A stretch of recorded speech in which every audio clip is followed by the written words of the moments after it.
The night my husband left me crying in the rain was the night I accidentally got into a car with the most dangerous man in the city. And it was the best mistake I ever made. The storm outside matched the chaos in my heart as I pressed my back against the cold brick wall of St. Mary's Children's Hospital. Rain hammered the city like bullets from an angry sky, each drop a reminder of how thoroughly my life had unraveled in the span of 30 minutes. My hands still trembled from the adrenaline of saving little Tommy Martinez. The 8-year-old had coded twice during his emergency appendectomy, and I'd spent the last 4 hours holding his tiny hand while machines fought to keep him breathing. Another double shift. Another child pulled back from the edge. Another day that David would dismiss as meaningless, because it didn't pay enough to matter. Isabella, you need to understand priorities. His voice echoed in my ears even now, harsh and cutting through the December wind. We can't afford your savior complex anymore. I got an offer today, a real job, but it means we need to start thinking about our future, about having kids. Kids. The word still made my chest tighten with a familiar panic. At 28, I should have been ready. Most women my age were already mothers, juggling careers and family with the grace I saw in my patients' parents every day. But every time David brought up children, all I could see was my father walking out that door when I was 7, leaving nothing but empty promises and a mother who never recovered. I'm not ready, David. You know why. Your daddy issues aren't my problem anymore, Isabella. Either you grow up and give me what I want, or I find someone who will. The argument had escalated from there, voices rising until other staff members started staring. David had grabbed my arm, his fingers digging into the soft flesh above my elbow, with a grip that would leave bruises. Maybe standing in the rain for a while will teach you to appreciate what you have at home. And then he was gone, squealing out of the parking garage in his rusted Honda, leaving me stranded 20 miles from our apartment with nothing but my purse and the thin scrubs that offered no protection against the winter storm. I fumbled for my phone, fingers numb with cold as I tried to call an Uber. The screen flickered once, twice, then went black. Dead battery. Of course. Damn it, I whispered, shoving the useless device back into my pocket. The parking garage was nearly empty now. Just a few scattered vehicles belonging to night shift staff who wouldn't leave for hours. I could walk back inside and ask for help, but the humiliation of explaining why my husband had abandoned me felt worse than freezing to death. That's when I saw it. A sleek black sedan idling near the exit ramp, hazard lights blinking in a steady rhythm that seemed almost like a heartbeat in the darkness. Through the rain-streaked windshield, I could make out the silhouette of someone in the driver's seat. My Uber. It had to be. The timing was too perfect to be anything else. I ran toward the car, heels clicking against wet concrete, my nurse's bag bouncing against my hip. The rear passenger door was unlocked, and I slid inside with a gasp of relief, grateful to escape the storm even if it was just for the ride home. Thank God, I breathed, wiping rain from my face with the back of my hand. I thought you'd canceled when I didn't answer my phone. The battery died, and my husband... Where the hell did you come from? The voice that interrupted me was nothing like I expected from an Uber driver. It was deep, cultured, with an accent I couldn't place. Italian, maybe. Rich as dark chocolate and twice as dangerous. I looked up and felt the world tilt beneath me. The man in the back seat wasn't a driver at all. He was pressed against the far window, one hand clutched to his side where something dark was spreading across the white fabric of an expensive shirt. Even in the dim light from the dashboard, I could see the sharp angles of his face, the way shadows pooled in the hollows of his cheeks. His hair was black as the storm outside, slicked back from a forehead that spoke of intelligence and ruthlessness in equal measure. And his eyes, God, his eyes were the color of winter sky just before a blizzard. Pale gray blue and so intense, they seemed to look right through me to places I'd forgotten existed. I'm sorry, I stammered, already reaching for the door handle. I thought this was my ride. I'll just... Stay still. The command was quiet, but absolute. Marcus, drive. The driver, whom I hadn't even noticed before, nodded once and pulled away from the curb. I felt trapped between politeness and panic, unsure whether I was being kidnapped or simply caught in a case of mistaken identity. Please, I really need to get out. This is just a misunderstanding. The stranger studied me with those unnerving eyes, taking in my soaked scrubs, my trembling hands, the way I was pressed against the door like a cornered animal. "Who left you out there?" The question was so unexpected that I answered before I could think better of it. "My husband. He was teaching me a lesson." Something dangerous flickered in his expression. What kind of lesson requires leaving a woman alone in a storm? I wrapped my arms around myself, suddenly aware of how pathetic I must look, the kind that shows me what I have to lose if I don't give him what he wants. And what does he want? Children, a family, things I'm not ready to give him. The words spilled out before I could stop them. 3 years of marriage counseling and buried resentment flowing like blood from a wound. He thinks I'm broken because I won't just snap my fingers and become the perfect wife. The man was quiet for a long moment, still watching me with that unsettling intensity. When he spoke again, his voice was softer, but no less commanding. "Some lessons are more dangerous than others, Isabella." My blood turned to ice. "How do you know my name?" He didn't answer immediately. Instead, he shifted slightly, and I caught a glimpse of what looked like a gun holstered beneath his jacket. The spreading stain on his shirt was definitely blood, and from the way he held himself, the wound was serious. "You're hurt," I said, my medical training overriding my fear. "You need to get to a hospital." "No hospitals." "But you're bleeding. That looks like—" "I said no hospitals." The steel in his voice left no room for argument. "Marcus, take us home." "Sir, shouldn't we drop the lady off first?" "No." His eyes never left mine. "I think Mrs. Parker and I have more to discuss."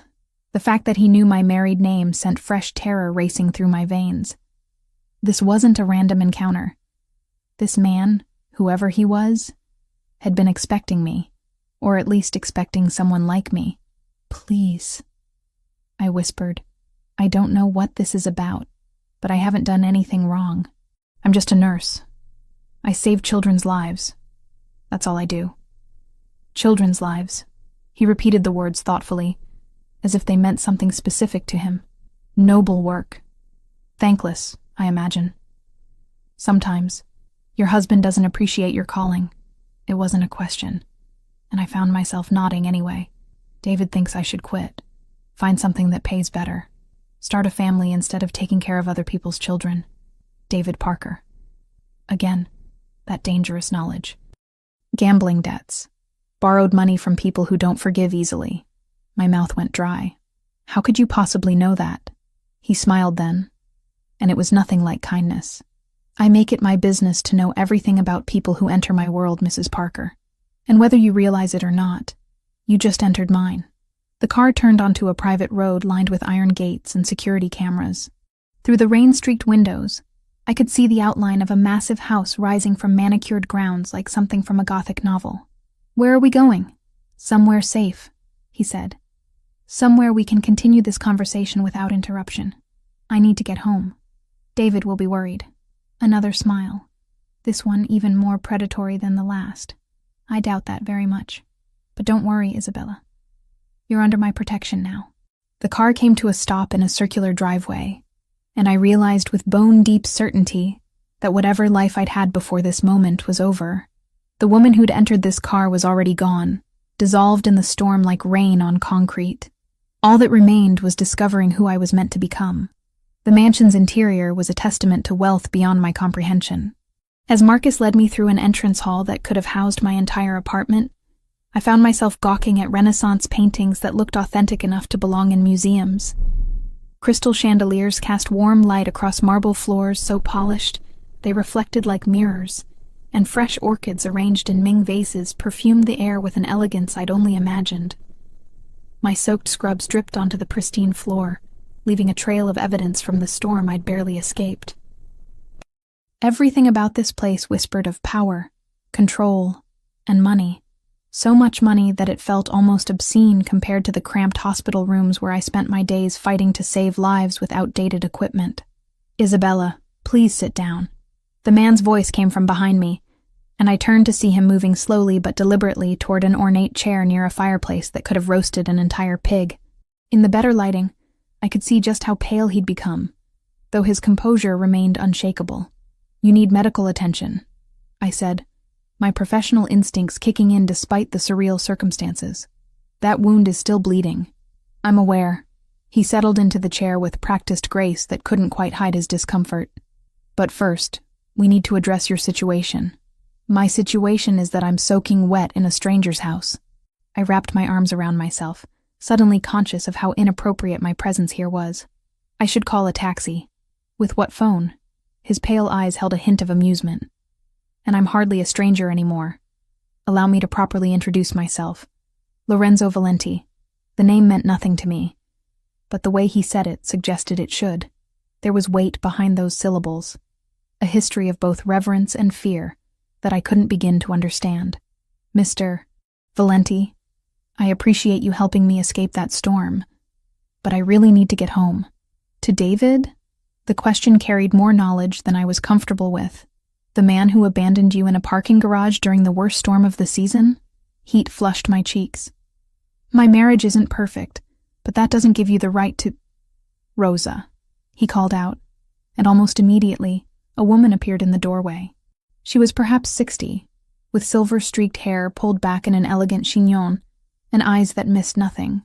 Her clothing was simple, but expensive, and she carried herself with the quiet authority of someone who ran this household with absolute efficiency. Yes, Mr. Valenti. Please prepare the blue suite for Mrs. Parker. She'll be staying with us tonight. I will not. I stood up abruptly, water still dripping from my hair. I don't know what kind of man you are, but I'm not spending the night in a stranger's house. Rosa looked between us with practiced discretion, waiting for direction. Lorenzo studied me with those unsettling eyes, and I had the distinct feeling he was cataloging every micro-expression on my face. What kind of man do you think I am, Isabella? The question was loaded with implications I didn't want to explore. I think you're the kind of man who knows too much about people he's just met. Fair enough. He reached into his jacket pocket, causing me to tense until I realized he was only retrieving a phone, and began typing with swift efficiency. Your full name is Isabella Marie Parker, née Richardson. You're 28 years old, born in Portland, Oregon. Your parents died in a house fire when you were 19, leaving you with substantial medical debt that you're still paying off. My blood turned to ice. How could you possibly know that? You graduated summa cum laude from Oregon Health Sciences University with a bachelor's in nursing, specialized in pediatric care because you wanted to protect children, the way no one protected you after your father walked out when you were 7. Stop. My voice came out as barely a whisper. You married David Parker 3 years ago. He works construction when he can find steady employment, but he has a gambling problem that's gotten progressively worse. Currently, he owes approximately $47,000 to various bookmakers and loan sharks. The room seemed to spin around me. That's impossible. David doesn't gamble that much, doesn't he? Lorenzo set his phone aside and fixed me with those penetrating eyes. When was the last time you saw your joint bank account, Isabella? I opened my mouth to answer, then realized I couldn't. David handled all our finances, said it was easier that way, that I had enough stress at work without worrying about bills and budgets. I trusted him, because trusting him was easier than confronting the possibility that I'd married another man who would abandon me when things got difficult. You investigated me. The words came out accusatory, but underneath the anger was a bone-deep fear. Why? I investigate everyone who enters my world. Lorenzo's expression remained neutral, but there was something almost gentle in his tone. And whether you realize it or not, you entered my world the moment you got into that car. I made a mistake. I thought you were my Uber driver. There are no mistakes in my line of work, only opportunities and consequences. He gestured toward Rosa, who had remained silent throughout this exchange. The blue suite, please, and ask Marcus to bring Mrs. Parker's belongings from the car. I don't have any belongings, I protested. Just my purse and the bag in the back seat. The one you brought from the hospital, my medical kit. In all the chaos, I'd forgotten I was still carrying my supplies. Some nurses left their kits at work, but I'd learned to keep essential items with me after too many emergencies where seconds mattered. You really do need medical attention, I said, looking at the spreading stain on his shirt. Let me help you. Why? The question seemed genuinely curious. You don't know me. For all you understand, I could be dangerous. Are you? A ghost of a smile played at the corners of his mouth. Very. Then why help me at all? Why not just drop me off somewhere and continue with whatever you were doing? Because, Isabella Parker, he said, rising from his chair with careful deliberation, your husband's debts have made you a person of interest to some very unforgiving people.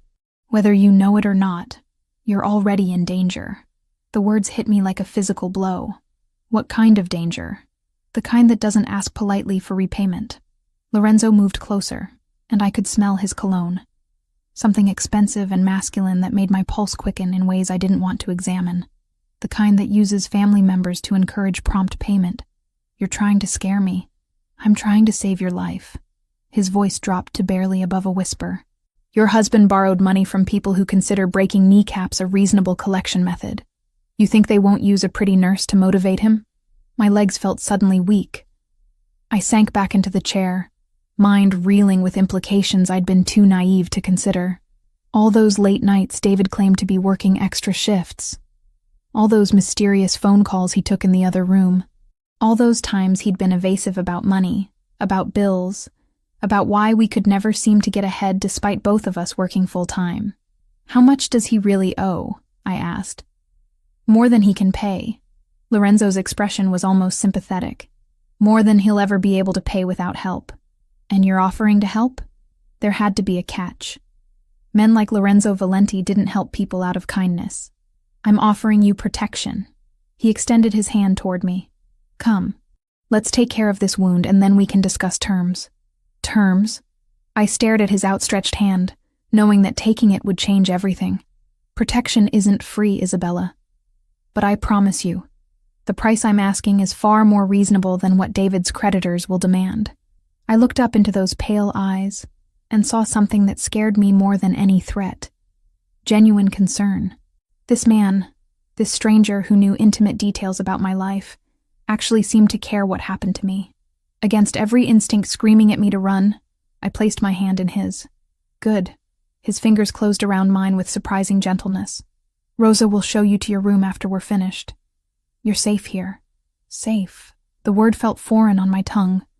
A concept I'd forgotten existed somewhere between my father's abandonment and David's increasing desperation.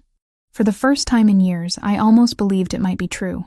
The blue suite Rosa had prepared for me was larger than the apartment David and I shared. Egyptian cotton sheets draped a king-sized bed that could have slept 4 people comfortably, while floor-to-ceiling windows overlooked gardens that remained beautiful even in winter's harsh grip. A marble bathroom contained amenities I'd only seen in luxury hotel magazines, and a walk-in closet held clothing in exactly my size.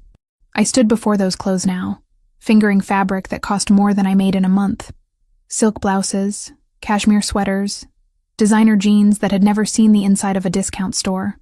Everything fit perfectly, as if Lorenzo had somehow known my measurements down to the last inch. The realization sent another chill through me. How long had he been watching? How much did he know about my daily routines, my preferences, my life with David?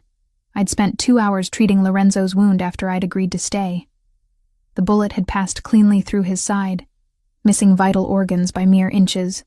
As I'd cleaned and sutured the injury, he'd remained perfectly still, watching my face with those unsettling pale eyes. His pain tolerance was inhuman. Most people would have been writhing or at least gripping something for support. But Lorenzo had simply observed me work as if I were providing routine medical care rather than battlefield surgery in his living room. You have steady hands, he'd said as I'd finished the final stitch. I work with children. Steady hands are a requirement. And yet you're trembling. I had been. Not from the medical procedure. I could suture wounds in my sleep. But from the growing awareness that Lorenzo Valenti was unlike any man I'd ever encountered. There was something predatory about his stillness, something dangerous in the way he seemed to anticipate my every move. Now, dressed in borrowed clothes that fit like they'd been tailored for my body, I tried to process the conversation we'd had afterward. Lorenzo had explained, in terms both clinical and terrifying, exactly how deep David's gambling debts ran. Not just the $47,000 he'd mentioned, but additional loans from progressively more dangerous sources. Men who didn't accept payment plans or sob stories about sick children and medical bills. Your husband owes money to Viktor Petrov, Lorenzo had said, settling back into his chair as I'd cleaned my instruments. Do you know that name? I'd shaken my head, though something about it made my skin crawl. Petrov runs the Russian interests in this city. Unlike more traditional organizations, his people don't believe in gradual escalation. They prefer to make examples that discourage future problems. What kind of examples?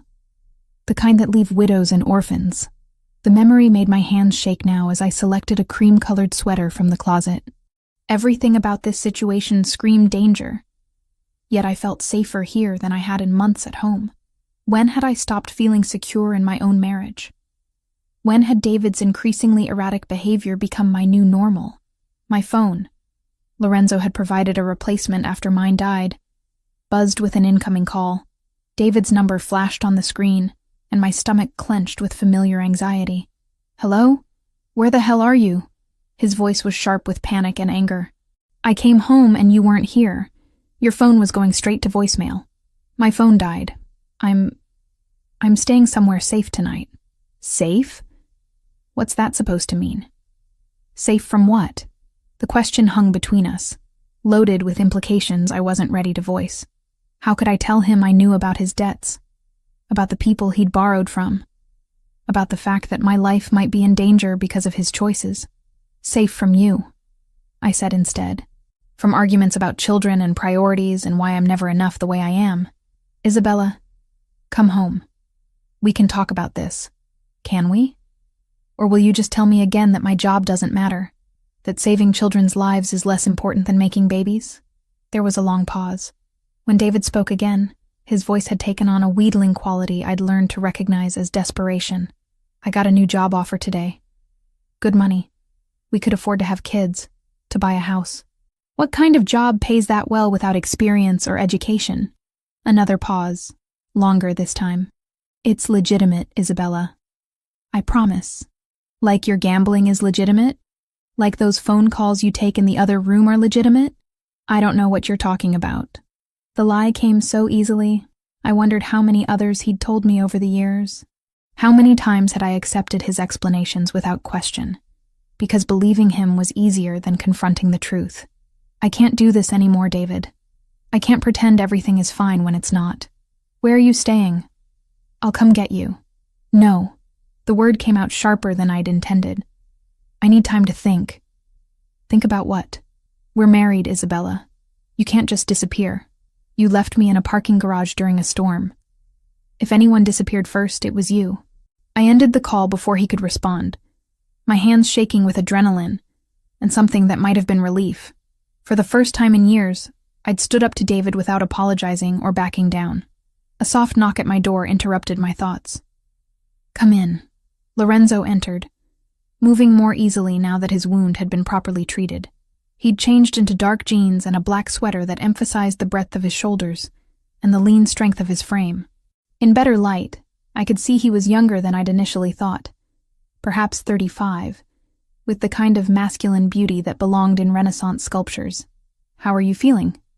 I asked, noting the improved color in his cheeks.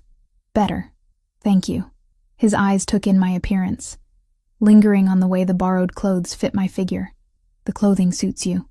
How did you know my size? I have excellent judgment when it comes to measurements. There was something almost playful in his tone, though his expression remained serious. Your husband called. It wasn't a question, and I didn't bother pretending otherwise. He wants me to come home, and I told him I needed time to think. Lorenzo moved closer, and I caught the scent of his cologne again.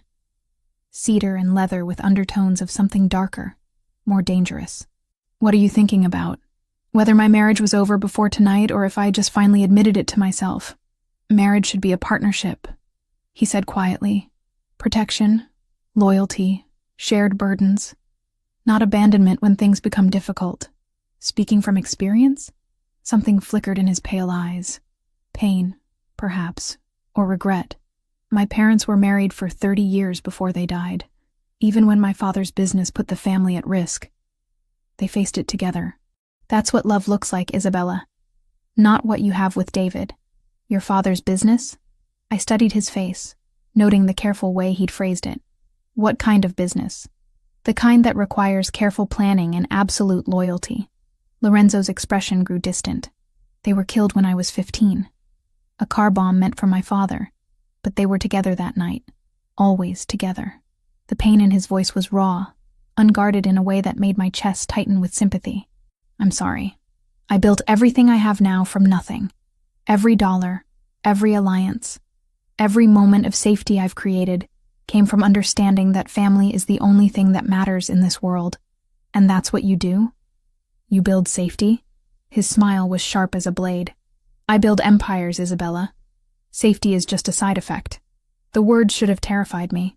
Instead, I found myself drawn to the confidence in his voice, the absolute certainty that he could protect what belonged to him.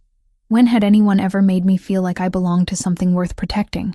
The gates are locked, I said, testing the boundaries of my situation. For your protection. Am I a prisoner? You're a guest who's in danger. There's a difference. Lorenzo stepped closer, close enough that I could feel the heat radiating from his body. But I won't lie to you, Isabella. Leaving right now would be extremely unwise. The admission sent heat pooling low in my belly. Not fear, but something far more dangerous. This man who knew too much about my life, who commanded loyalty and inspired terror, was offering me something David never had. Honest protection, without conditions or expectations. What happens tomorrow? I asked. Tomorrow we discuss your future. Tonight, you rest in safety for the first time in months. He was right. I couldn't remember the last time I'd fallen asleep without worrying about money, about David's mood, about whether I'd wake up to another crisis I'd have to fix alone. Thank you, I whispered. Lorenzo reached out and touched my face, his thumb tracing the line of my cheekbone with unexpected gentleness. Sleep well, Isabella. Tomorrow, everything changes. The photograph arrived at 7 in the morning, slipped under my door while I was still tangled in Egyptian cotton sheets that smelled faintly of lavender. I'd slept better than I had in months, cocooned in luxury and safety I'd forgotten could exist. The image shattered that peace like glass against stone. David's face stared back at me from the glossy surface. But this wasn't the man I'd married 3 years ago. This David was bruised and bloodied, duct tape covering his mouth, terror bright in his eyes.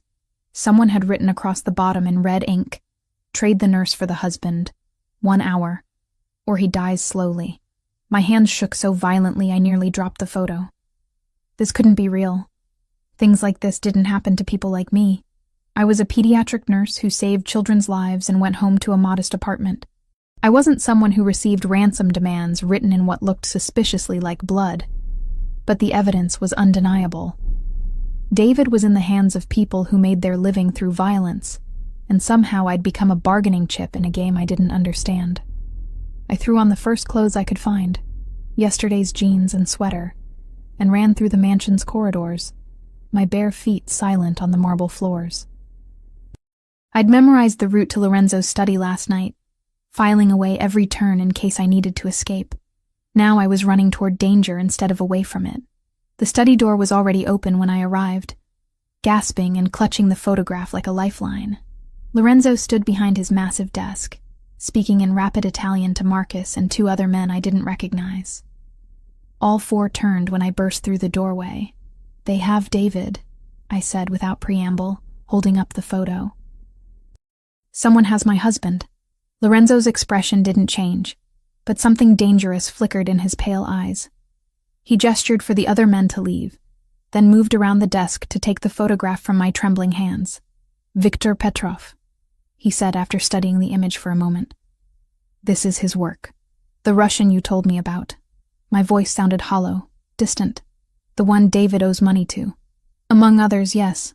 Lorenzo set the photo aside and fixed me with his penetrating stare. "When did this arrive?" "Just now."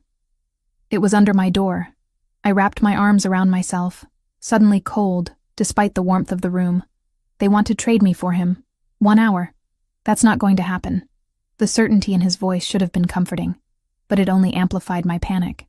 "You don't understand. If I don't go, they'll kill him.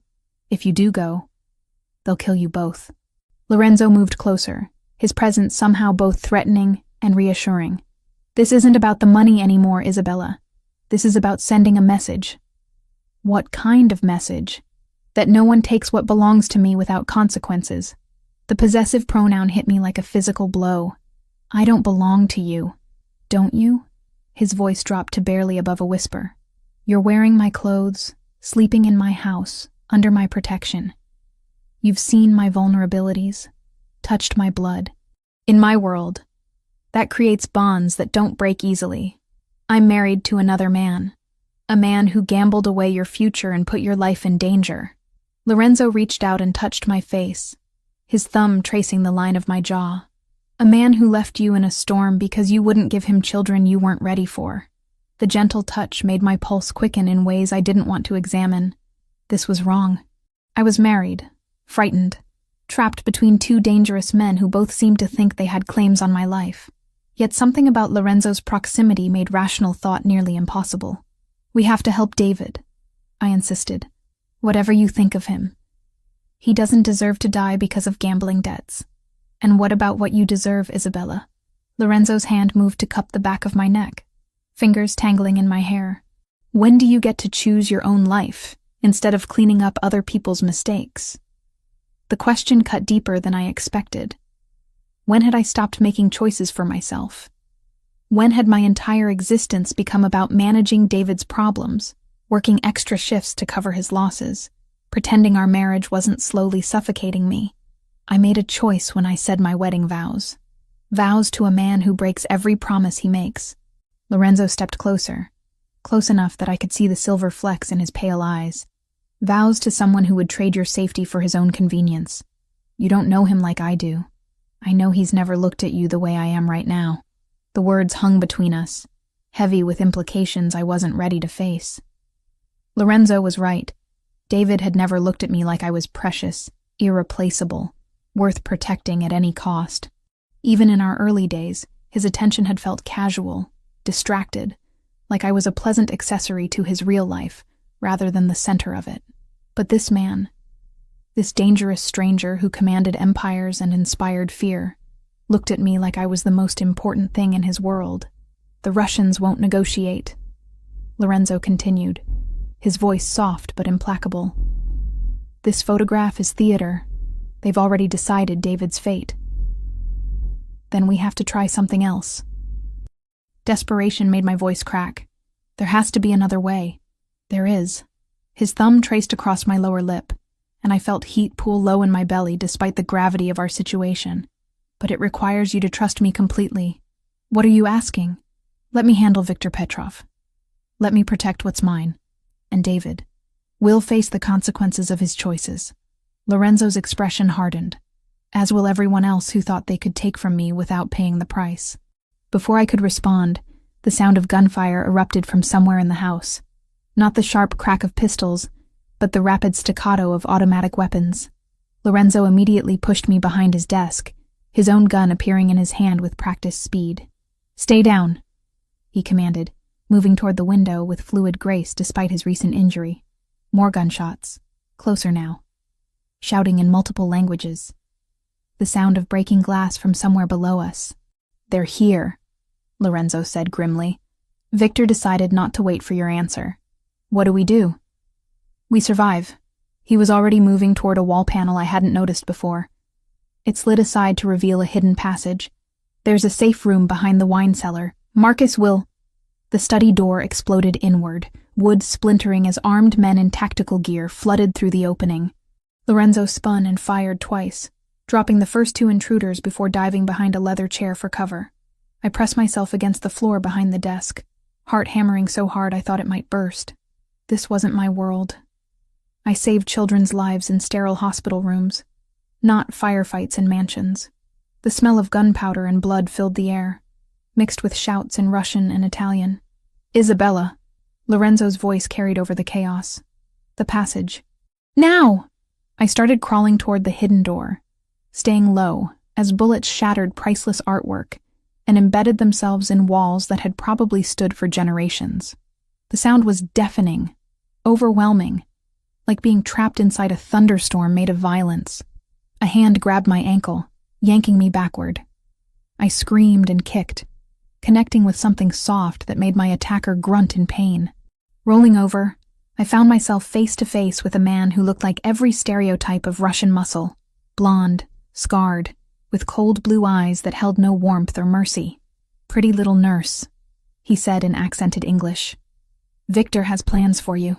I clawed at his face, my nails finding purchase on his cheek and drawing blood. He cursed and raised his hand to strike me. The gunshot was deafeningly loud. The Russian's head snapped back, and he crumpled to the floor beside me, his blood spattering across the Persian rug. Lorenzo stood over us, smoke still rising from the barrel of his gun, his pale eyes blazing with fury that made him look less like a man and more like an avenging angel. "No one touches what belongs to me," he said, extending his hand toward me. I took it without hesitation, letting him pull me to my feet. In that moment, with death surrounding us and violence painting the air red, I realized something that should have terrified me. I wanted to belong to Lorenzo Valenti more than I wanted to breathe. "Come," he said, guiding me toward the hidden passage. "We have work to do." As we disappeared into the darkness behind the wall, leaving the sounds of battle behind us, I understood that whatever happened next would determine not just whether I lived or died, but who I would become if I survived. The woman who entered that passage wasn't the same one who'd entered Lorenzo's car less than 24 hours ago.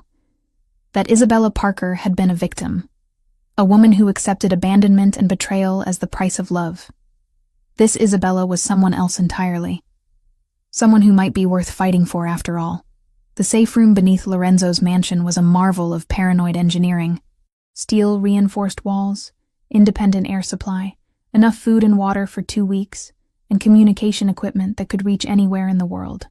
I sat in stunned silence on a leather sofa that probably cost more than my annual salary, watching Lorenzo coordinate his response to the attack through encrypted phones and video monitors. David was alive. The cameras throughout the property had captured Viktor Petrov's men dragging him from a black van before the shooting started. He was battered and terrified, but breathing. That should have been my only concern. Instead, I found myself fixated on the man pacing the small space like a caged predator, his movements fluid despite the bandages I'd wrapped around his torso just hours earlier. "How long have you been planning this?"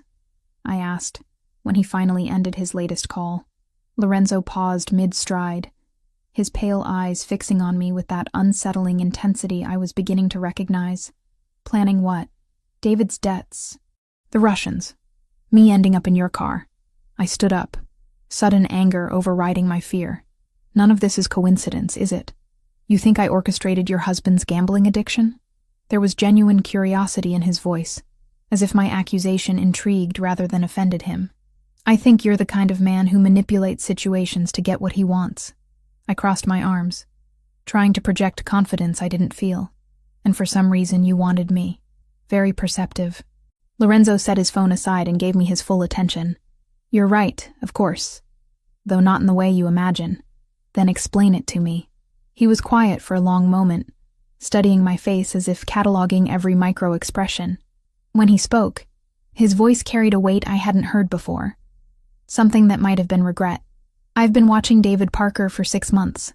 Not because of his debts, but because of his connection to you." Lorenzo moved closer, and I fought the urge to step back. "Your husband wasn't just gambling, Isabella. He was laundering money for Viktor Petrov." The words hit me like a physical blow. "That's impossible." "Is it? All those construction jobs that paid cash, the mysterious phone calls, the sudden influx of money followed by devastating losses." Lorenzo's expression was almost sympathetic. David was cleaning Russian funds through a network of legitimate businesses. The gambling debts were just cover for what he was really doing. My legs felt suddenly weak. I sank back onto the sofa, mind reeling with implications I'd been too naive to see. He was working for them, among others. David is what we call a useful idiot, someone who does criminal work without understanding the larger picture. Lorenzo sat beside me, close enough that I could smell his cologne. But useful idiots become liabilities when they start asking questions or getting greedy. So Victor decided to eliminate him. Victor decided to use him as bait. David's real value wasn't his money laundering skills. It was his access to you. I stared at Lorenzo, feeling pieces of a puzzle clicking into place with sickening clarity. Me? Why would anyone want access to me? Because you work at St. Mary's Children's Hospital. Because you have access to medical records, patient information, surgical schedules. Lorenzo's voice dropped to barely above a whisper. Because several of my associates' children receive treatment there, and their medical information would be invaluable to my enemies. The scope of the conspiracy took my breath away. You think they wanted me to spy on your people's children? I think they wanted to use you as leverage against me. Information about when certain patients would be most vulnerable, when security would be lightest. Lorenzo's jaw tightened. Victor has been trying to find weaknesses in my organization for years. What better way than through innocent medical professionals who wouldn't even realize they were being used? But I never gave anyone information about patients. I would never. I know. His voice softened unexpectedly. That's why I intervened. Intervened how? But even as I asked, I was beginning to understand. You manipulated David's debts, made sure he owed more than he could pay. I encouraged his existing weaknesses, yes. Made sure his gambling losses mounted quickly enough that Victor would have to act. Lorenzo didn't look away from my accusing stare. I needed Victor to reveal his hand before he could properly recruit you. The betrayal cut deeper than I'd expected. Not just David's lies, but Lorenzo's manipulation. You used me as bait. I used you as bait to protect you. His hand moved toward mine, then stopped when I flinched away. If Victor had approached you gradually, gained your trust, convinced you that helping him would save your marriage or pay your bills, would you have refused? The honest answer terrified me. 3 months ago, desperate and exhausted, I might have been vulnerable to exactly that kind of manipulation. You don't know that, don't I? Lorenzo's pale eyes seemed to see straight through me. You've been cleaning up David's messes for 3 years, working double shifts to cover his losses, pretending your marriage wasn't slowly killing you because leaving seemed harder than staying. Each word was a surgical strike against defenses I'd spent years building. That doesn't give you the right to manipulate my entire life. No, he agreed quietly. It doesn't. But it gave me the responsibility to protect you from people who would have destroyed you without a second thought. By destroying my husband instead? By giving you the chance to see who David really was before it was too late. Lorenzo stood and moved to one of the monitors, where grainy security footage showed Victor's men positioning themselves around the mansion's perimeter. The question now is what you want to do with that knowledge. I stared at his back, emotions warring inside me like competing storms. Anger at his manipulation, fear for David's safety, and underneath it all, a terrible gratitude that someone had finally told me the truth about my marriage. What are my options? You can continue pretending David is worth saving. Go home, clean up this mess. Spend the rest of your life wondering when the next crisis will hit. Lorenzo turned to face me, and I saw something vulnerable in his expression. Or you can accept that some situations can't be fixed, only escaped. And if I choose escape, what then? Then you stay here, under my protection, and we figure out how to build something better than what you're leaving behind. The offer hung between us like a bridge over dangerous water. Crossing it would mean abandoning everything I'd thought I wanted, everything I'd tried to build with David. But staying on this side meant returning to a life that had been slowly suffocating me for years. I need to know David is safe first, I said finally. Lorenzo nodded, as if he'd expected nothing less. We'll get him back. But Isabella, he paused, searching for words. Don't mistake rescue for reconciliation. Some bridges burn completely, and trying to rebuild them only leads to more destruction.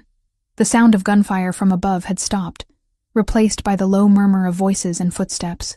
Lorenzo's men, regaining control of the situation. Soon, we'd have to leave this underground sanctuary and face whatever came next. I thought about David, terrified and beaten in Victor's hands. I thought about 3 years of marriage built on lies and manipulation. I thought about the woman who'd entered Lorenzo's car 2 days ago, and the woman I was becoming in this steel-reinforced room beneath a mansion owned by a man who collected empires like other people collected art. When this is over, I said quietly, I want the truth. All of it.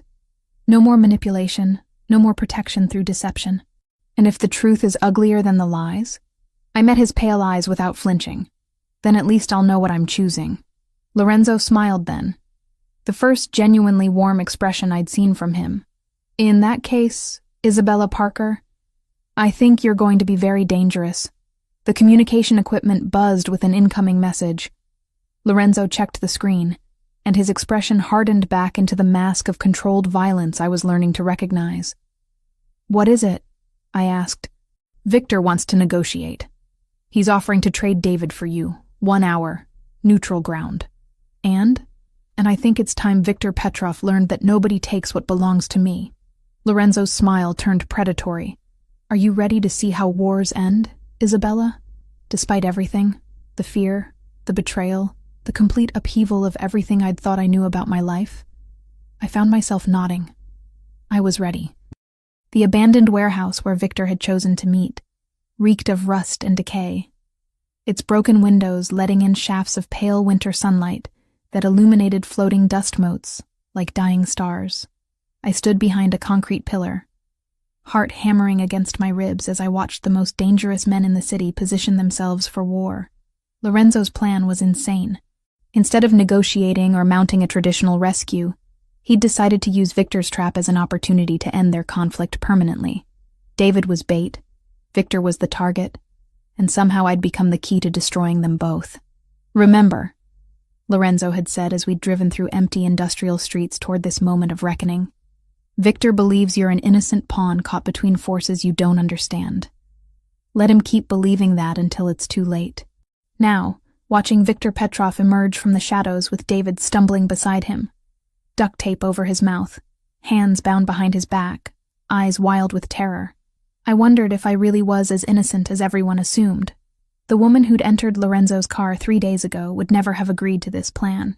She would have begged for peaceful resolution, offered herself in exchange for her husband's safety, chosen martyrdom over violence.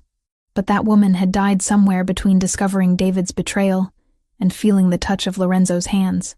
What remained was someone harder, more calculating, someone who understood that mercy was a luxury she could no longer afford. Isabella Parker, Victor called out, his accented voice echoing off the warehouse walls. Come out, little nurse. Time to collect your husband. I stepped into the open space between the pillars, hands raised to show I was unarmed. Victor was exactly what I'd expected from Lorenzo's descriptions. Tall, lean, with the kind of pale good looks that turned predatory under scrutiny. His smile reminded me of winter, beautiful but deadly. There she is, he said, gesturing for his men to spread out in a loose semicircle. The woman worth so much trouble. David's eyes found mine over the tape covering his mouth. I saw relief there, hope, the absolute faith that I would save him the way I'd saved him from everything else over the past 3 years. The weight of that expectation should have crushed me. Instead, I felt nothing but a cold assessment of the situation. Let him go, I said, proud that my voice didn't shake. You have what you wanted. Do I? Victor stepped closer, dragging David with him. I wanted Lorenzo Valenti's weakness. Instead, I find myself wondering if you're more dangerous than valuable. I'm a pediatric nurse. The only danger I pose is to your men's tetanus vaccinations. Victor laughed, a sound like breaking glass. Humor. I like that in a woman. Tell me, Isabella, what do you know about your husband's business arrangements? I know he's a gambling addict who makes poor decisions. I kept my voice level, matter of fact. I know he borrowed money he couldn't repay. And that's all? What else would there be? Victor studied my face for signs of deception. Behind him I could see Lorenzo's men moving through the warehouse's upper levels, silent as shadows. Marcus crouched behind an overturned shipping container, rifle trained on Victor's position. 2 others had flanked the Russians from the east, waiting for Lorenzo's signal. Your husband was washing money for my organization, Victor said finally. Quite successfully, until his gambling problem made him unreliable. I let shock register on my face, widening my eyes and taking a small step backward.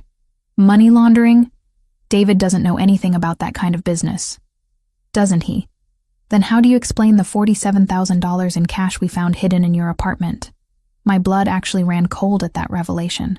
There had been money hidden in our home and I'd never known about it. How many other secrets had David kept from me? How many other lies had I accepted without question? I didn't know. Of course you didn't. Victor's smile grew wider. Lorenzo chose well when he decided to claim you. A woman who sees only what she wants to see, who asks no difficult questions, who cleans up messes without complaint. Perfect for a man in his position. Lorenzo didn't claim me. I'm married to David. Are you? Married to a man who used you as collateral? Who sold information about your hospital to finance his debts? Victor gestured toward David, whose expression had gone from hopeful to ashamed. Did you know your husband provided patient schedules for 3 of Lorenzo's associates' children? Surgery dates, recovery periods, visiting hours. The betrayal hit me like a physical blow. David hadn't just been washing money. He'd been trading information that could have gotten children killed. Children I might have been treating, holding their hands as they faced surgery, comforting them when they cried for their parents. You're lying, I whispered. But even as I said it, I knew he wasn't. Ask him yourself. Victor ripped the tape from David's mouth, causing him to cry out in pain. Isabella. David's voice was hoarse, desperate. I'm sorry. I never meant for any of this to happen. They said they just needed schedules, harmless information. I didn't know they were planning to hurt anyone. You gave them children's medical information? My voice came out flat, emotionless. I had debts, serious debts. These people don't accept payment plans. David's eyes filled with tears. I thought if I helped them with some minor details, they'd forgive what I owed. Minor details. I repeated the words like they were in a foreign language. Children's surgery schedules are minor details. Nothing happened. No one got hurt. Because Lorenzo stopped you. The pieces were falling into place now, creating a picture so ugly I could barely comprehend it. He found out what you were doing and made sure Victor couldn't use that information. Victor's smile faltered slightly. He'd expected my shock to turn to forgiveness, or at least to pity for my husband. Instead, I was looking at David like he was something toxic I'd accidentally touched. Isabella, please. David begged. I love you. I know I made mistakes, but we can fix this. We can start over. Start over? I laughed, and the sound echoed strangely in the empty warehouse. You mean like we started over after the gambling? After the lies about working late? After leaving me in a storm because I wouldn't give you children you could put in danger? I would never hurt a child. You already did. The moment you sold their information, you hurt every child in that hospital. I took a step closer and David actually flinched. How much were you paid for each surgery schedule, David? What's the going rate for a 10-year-old's recovery period? Victor was watching this exchange with growing unease. This wasn't how interrogations usually went. Victims were supposed to forgive their loved ones, not systematically destroy them with cold logic. Enough, he said, raising his weapon. This is touching. But I have business to conclude. Isabella, you will come with me. Your husband will remain here as insurance against Lorenzo's retaliation. No, I said simply. No? Victor's eyebrows rose. I don't think you understand your position here. I understand it perfectly. I looked directly into his pale eyes, letting him see the calculation there. You need me alive to control Lorenzo, but you need David alive to control me, which means neither of you has the power you think you do. That's when Lorenzo stepped out of the shadows behind Victor, gun pressed against the Russian's skull. Actually, Lorenzo said conversationally, I have all the power I need. Victor's men spun toward the sound of his voice, only to find themselves staring down the barrels of rifles held by Lorenzo's soldiers. Marcus alone had 3 different angles covered, and I could see at least 5 other weapons trained on the Russians from various hiding spots throughout the warehouse. Isabella, Lorenzo continued without taking his eyes off Victor, step away from your husband. I obeyed without hesitation, moving toward Lorenzo's position with steady steps. The moment I was clear, Marcus's first shot took out Victor's lieutenant. The man dropped like a stone, blood spreading across the concrete floor. Now then, Lorenzo said, pressing his gun harder against Victor's skull. Let's discuss the terms of your surrender. But Victor was laughing, even with a gun to his head. You think you've won? You think killing me ends this? I think killing you sends a message to anyone else who might consider targeting what's mine. And what about him? Victor nodded toward David, who was sobbing openly now. What message does keeping him alive send? Lorenzo's pale eyes flicked to me, asking a question he couldn't voice in front of Victor. What did I want him to do with the man who'd betrayed not just me, but children under my professional care? I looked at David, really looked at him, and saw not the man I'd married, but a weak, selfish stranger who'd put money ahead of innocent lives, who'd used my compassion as a shield for his cowardice, who would do it all again if given the chance, because that's who he fundamentally was. David made his choice, I said quietly. Now he lives with the consequences. Lorenzo's smile was sharp as winter wind. You heard the lady, Victor. Some bridges burn completely. The gunshot that followed was surprisingly quiet in the vast space of the warehouse. Victor Petrov crumpled to the floor, his war with the Valenti family finally over. David screamed through his bonds, but I felt nothing as I watched the man who'd threatened children bleed out on concrete. This was justice, not murder. This was protection, not violence. This was the moment I stopped being Isabella Parker and became something else entirely. Lorenzo holstered his weapon and turned to me, searching my face for signs of shock or regret. What he found instead was acceptance, resolution, and something that might have been relief. No going back now, he said softly. Good, I replied, and meant it completely. War came to the city in the form of unmarked vans and midnight explosions. 3 weeks after Victor's death, his lieutenants emerged from hiding like cockroaches scattered by sudden light. They wanted blood, Lorenzo's blood, and they were willing to burn down half the city to get it. I watched the violence unfold from the safety of Lorenzo's reinforced penthouse, high above streets where black SUVs prowled like mechanical predators. The news called it a gang war, territorial disputes between organized crime families. They had no idea they were witnessing the death throes of an empire built on the suffering of children. Dmitry Kozlov has taken control of Victor's operations, Lorenzo said, studying surveillance footage on multiple screens. He's more pragmatic than his predecessor, but also more ruthless. And David? I asked, though I wasn't sure why it mattered anymore. Being held at a medical facility on the east side. Kozlov is using him as insurance, leverage in case negotiations become necessary. 3 weeks ago, the mention of David's captivity would have sent me into panic. Now I felt only cold calculation. David had made his choices, sold children's safety for gambling money, betrayed me with the same casual thoughtlessness he'd shown throughout our marriage. Whatever happened to him now was simply consequence meeting cause. They'll kill him eventually, I said matter-of-factly. Yes. Lorenzo turned from the monitors, his pale eyes studying my face. Does that bother you? It should. I moved to the window overlooking the city, watching smoke rise from a warehouse district where another Russian front had been eliminated. A week ago, it would have destroyed me. Now I can barely remember why I thought he was worth saving. Guilt is a luxury we can't afford during wartime. Is that what this is? A war? It's extermination. Lorenzo joined me at the window, his presence warm and solid beside me. Victor's organization was a cancer. Cutting out the tumor isn't enough. You have to eliminate every malignant cell or it spreads. The metaphor was apt. As a nurse, I'd seen too many children lost to diseases that seemed contained, until they suddenly weren't. Sometimes radical treatment was the only option, even when it seemed brutal to outside observers. I want to help, I said quietly. Lorenzo went very still beside me. Help how? You said they're holding David at a medical facility. I know medical facilities better than anyone on your payroll. I turned to meet his gaze, letting him see the resolve there.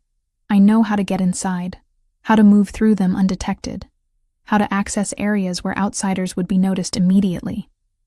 Isabella, they're using sick people as shields, I continued, anger heating my voice. Patients who need care, who trusted that facility to protect them. That makes this personal. It's too dangerous. More dangerous than leaving David alive to testify against you? More dangerous than letting Kozlov think he has leverage? I stepped closer, close enough to smell Lorenzo's cologne, to see the silver flecks in his pale eyes. I'm already part of this war, Lorenzo. Let me fight instead of just hiding. For a long moment he said nothing. Then, slowly, his hand came up to cup my face, thumb tracing the line of my cheekbone with exquisite gentleness. If something happens to you, nothing will happen to me. I'm too valuable alive, remember? and too dangerous to underestimate. I leaned into his touch, feeling the calluses on his fingers, the strength barely held in check. Besides, I'll have the best backup in the city. My men don't know medical protocols, hospital security, staff rotations, patient privacy laws. Then it's good they'll have a guide. Lorenzo was quiet for another heartbeat. When he spoke, his voice carried the weight of absolute command. No unnecessary risks. You follow my lead, obey my orders without question. And if I tell you to run, you run. Understood? And Isabella?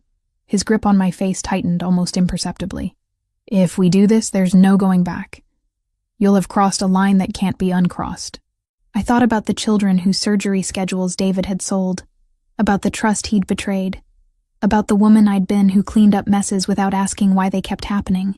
That woman was already gone, dissolved in the rain on a December night that felt like a lifetime ago. Good, I said. I'm tired of being someone who watches from the sidelines. The medical facility where Kozlov was holding David occupied an entire city block, a maze of interconnected buildings that had grown organically over decades. Perfect for hiding prisoners in plain sight, terrible for anyone trying to mount a rescue without proper inside knowledge. I walked through the main entrance at 11 p.m., dressed in scrubs I'd borrowed from my apartment, and carrying forged credentials that identified me as Isabella Martinez, a traveling nurse brought in to help with the night shift. Lorenzo's people had done their homework. Isabella Martinez was a real person, currently vacationing in Aruba, whose employment history and qualifications were impeccable. The security guard barely glanced at my ID before waving me through. Medical facilities were notoriously understaffed and overworked. Temporary help was so common that new faces rarely attracted attention. I knew from Lorenzo's surveillance that David was being held in a private room on the 4th floor, the psychiatric wing where visitors were limited, and security cameras had convenient blind spots. Getting there required navigating a maze of corridors I'd memorized from stolen floor plans, avoiding nurses who might recognize me from my real job across town. The hardest part wasn't the infiltration. It was maintaining professional detachment as I passed rooms full of genuinely sick patients, children recovering from surgery, elderly patients fighting infections, people who had nothing to do with the war being fought around them, but who might become casualties anyway if Kozlov decided civilian shields weren't sufficient protection. David's room was at the end of a dimly lit hallway, guarded by a single man who looked more like a bouncer than medical staff. I approached with the confident stride of someone who belonged there, clipboard in hand, expression bored with routine. "Excuse me," I said in Spanish-accented English. "I need to check vitals on the patient in 4B. The guard looked me up and down, taking in the scrubs, the ID badge, the professional attitude.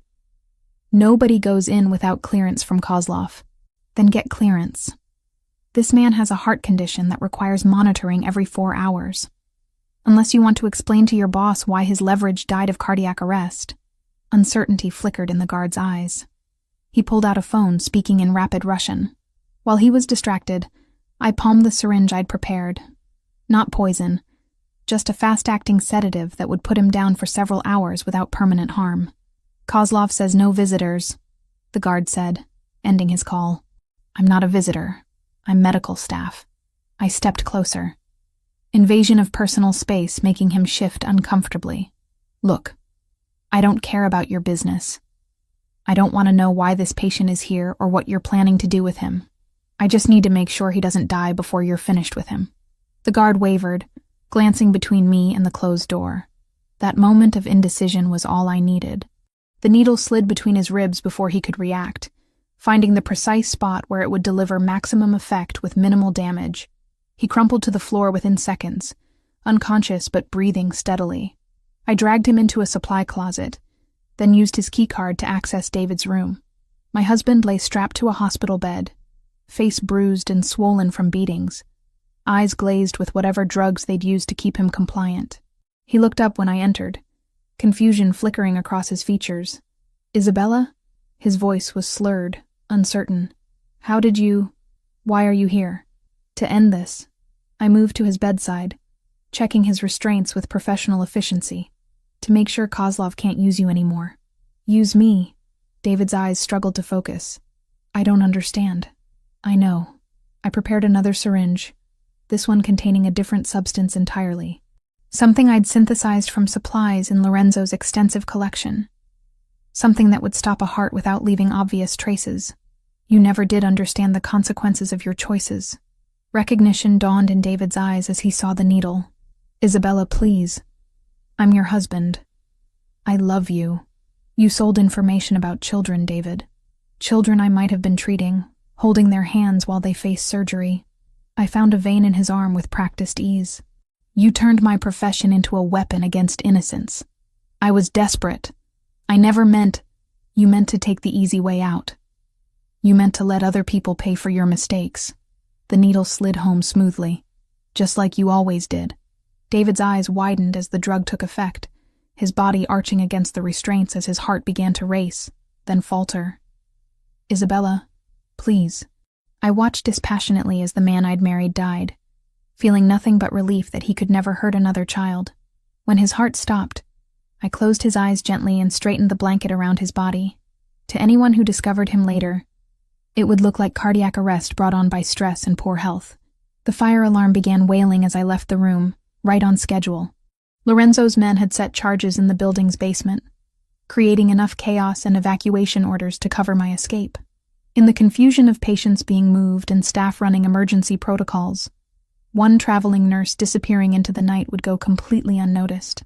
I met Lorenzo in the parking garage 6 blocks away, his pale eyes searching my face for signs of trauma or regret. What he found instead was the calm satisfaction of someone who'd finally stopped cleaning up other people's messes and started solving problems permanently. It's done, I said, stripping off the bloody gloves and dropping them into the disposal bag he provided. Any complications? None. Kozlov just lost his primary leverage, and the city just lost a man who endangered children for gambling money. I looked back toward the medical facility, where emergency vehicles were arriving to handle the fire alarm. Justice served. Lorenzo pulled me against him, strong arms wrapping around me with possessive relief. Welcome to the family business, Isabella. I tilted my face up to his, finally ready to claim what I wanted instead of what I thought I deserved. About time. When he kissed me this time, it wasn't gentle or questioning. It was claiming, possessing, marking me as his in ways that went far beyond protection or circumstance. I responded with equal hunger, finally admitting what I'd been denying since that first night in his car. I belonged to Lorenzo Valenti completely, and I'd just proven I was worthy of belonging to something that powerful. The war was over. My real life was just beginning. 6 months after David's death, I stood in the bathroom of Lorenzo's penthouse, staring at 2 pink lines on a pregnancy test that would change everything. My hands trembled as I set the plastic stick on the marble counter, mind racing through implications I wasn't sure I was ready to face. Outside, the city sprawled beneath us like a conquered kingdom. Lorenzo's empire had expanded exponentially since Victor's elimination. The remaining Russian operations had been absorbed or destroyed, their territories redistributed among families willing to acknowledge Valenti's supremacy. What had once been a brutal war for control had become a systematic consolidation of power, and I had been part of it all. The woman who'd entered Lorenzo's car 7 months ago would have been horrified by what I'd become. Isabella Parker had been soft, forgiving, willing to accept crumbs of affection in exchange for the illusion of normalcy. She'd believed in redemption, second chances, the fundamental goodness of people who consistently proved her wrong. Isabella Valenti was something else entirely. Isabella? Lorenzo's voice carried through the bedroom, warm with the kind of contentment I'd never heard from him before our wedding 3 months ago. Rosa wants to know if you have any preferences for dinner tonight. Our wedding. The memory still took my breath away. Not the courthouse ceremony I'd endured with David, but something worthy of Renaissance royalty. 500 guests in an Italian cathedral, dress designed specifically for my body, diamonds that caught light like captured stars. I'd walk down an aisle lined with white roses toward a man who looked at me like I was the answer to prayers he'd never spoken aloud. But it was the reception that had truly marked my transformation. When Lorenzo introduced me as La Regina, the Queen, every person in that room had bowed their heads in genuine respect. Not because I'd married their boss, but because I'd proven worthy of the title. Whatever Rosa thinks is best, I called back, still staring at the test. 2 pink lines. Positive. Pregnant. with Lorenzo's child. The bathroom door opened, and my husband appeared in the doorway, already dressed for the evening in charcoal slacks and a black shirt that emphasized the breadth of his shoulders. 6 months of marriage had only made him more beautiful to me, more essential than breathing. His pale eyes immediately found the pregnancy test on the counter. For a heartbeat, his expression went completely blank. Then something blazed to life in those winter sky depths. Something so intense it made my knees weak. "Isabella." My name was barely a whisper. "Are you—" "Yes." I turned to face him fully, letting him see the wonder and terror warring in my expression. "We're having a baby." Lorenzo crossed the bathroom in 2 swift strides, pulling me against him with trembling hands. His face buried in my hair, and I felt the shudder that ran through his powerful frame. "When?" His voice was muffled against my neck. "I'm probably 6 weeks along. Maybe 7. I pulled back to meet his gaze. Are we ready for this?" Lorenzo's smile was radiant, transforming his features from dangerous to devastating. "I've been ready since the night I found you in my car." The admission made my chest tight with emotion. "You have? I knew you were different. Special. The kind of woman who could stand beside me, not behind me." His hands moved to frame my face with exquisite care. "The kind of woman who could give me children worth building an empire for. And if those children ask questions about how Mommy and Daddy met, about what we do for work," Lorenzo's expression grew thoughtful, "we'll tell them the truth. That sometimes the world is dangerous, and protecting the people you love requires difficult choices. They'll know what we are. They'll know we're their parents, and that everything we do is to ensure they never have to make the same choices we did." Lorenzo's thumb traced the line of my cheekbone. "They'll know they're loved beyond measure." The certainty in his voice steadied something inside me I hadn't realized was shaking. This wasn't how I'd imagined becoming a mother. Married to a man who commanded criminal enterprises, pregnant with a child who would inherit both vast wealth and dangerous enemies. But standing in Lorenzo's arms, feeling the strength and protection he radiated like heat, I couldn't imagine wanting any other future. 2 years later, I said suddenly. "What?" I smiled, imagining our future with sudden crystalline clarity. "Ask me in 2 years if I regret any of this. Ask me if I miss the woman who got into your car that night. And what will you tell me? That Isabella Parker died in a storm, and Isabella Valenti was born from her ashes." I rose on my toes to kiss him, pouring all my love and certainty into the connection. That she was reborn into something infinitely more powerful. 2 years later, I stood in the nursery of our new estate, a sprawling mansion outside the city where our children could grow up with space to run and guards to keep them safe, holding our 6-month-old son while watching our 15-month-old daughter take tentative steps across the plush carpet. Lucia had Lorenzo's pale eyes and my stubborn chin. Marco, named for the man who'd become like family to us both, had my coloring but his father's intense stare. Both were perfect, healthy, and blissfully unaware that their parents' love story had begun with violence and been sealed with blood. Lorenzo appeared in the doorway, still wearing his business suit, but with his tie loosened and sleeves rolled up. He'd been in meetings all day, restructuring our legitimate enterprises to provide cleaner income streams for future generations. The Valenti Foundation now operated 12 hospitals across 3 states, all providing world-class pediatric care. My professional background had proven invaluable in designing programs that actually helped children rather than exploiting them. "How was your day?" I asked, transferring baby Marco to his father's eager arms. "Productive. We acquired controlling interest in another pharmaceutical company, and the city council approved our proposal for the new children's wing." Lorenzo settled into the rocking chair, cradling our son with the same gentle competence he'd shown since the moment our children were born. "How was yours?" Lucia took 4 steps without holding on to anything. I scooped up our daughter, who immediately began babbling in the mixture of Italian and English that comprised her current vocabulary. And I had lunch with Rosa to discuss the charity gala next month. "Any problems with security arrangements?" "None. Marcus has everything handled." I studied my husband's face, noting the satisfaction there. "You're pleased about something specific. Dmitry Kozlov was arrested this morning. Federal trafficking charges. He'll spend the rest of his life in prison." Lorenzo's smile was sharp with old vengeance. "The last of Victor's lieutenants is finally gone. Good. I felt no guilt about my satisfaction. Kozlov had ordered the murder of 3 children during his brief reign as head of the Russian operations. His imprisonment was justice, not cruelty. The children are safer now. All children are safer now. Lorenzo looked up at me, pale eyes soft with something that still took my breath away after all this time. Do you ever regret it? Any of it? I settled onto the arm of his chair, our little family complete and perfect in this moment. Outside, security teams patrolled grounds that stretched for acres in every direction. Below, Rosa was preparing dinner with ingredients sourced from the organic garden we'd had installed last spring. Beyond the estate's walls, a city largely at peace prospered under the protection of a man who'd learned to channel violence into justice. I regret nothing, I said, meaning it completely. The woman who married David Parker wanted safety at any cost. The woman who chose you wanted something worth fighting for. And what was that? I looked at our children, at the man who'd given me a love I'd never thought possible, at the life we'd built from the ashes of who I used to be, everything we have right now. Lorenzo reached up to cup my face, thumb tracing the familiar path along my cheekbone. I love you, Isabella Valenti. And I love you, Lorenzo Valenti. More than I ever loved the woman I used to be. That evening, after our children were asleep and the house had settled into peaceful quiet, I stood once again at a window overlooking a city we'd helped shape.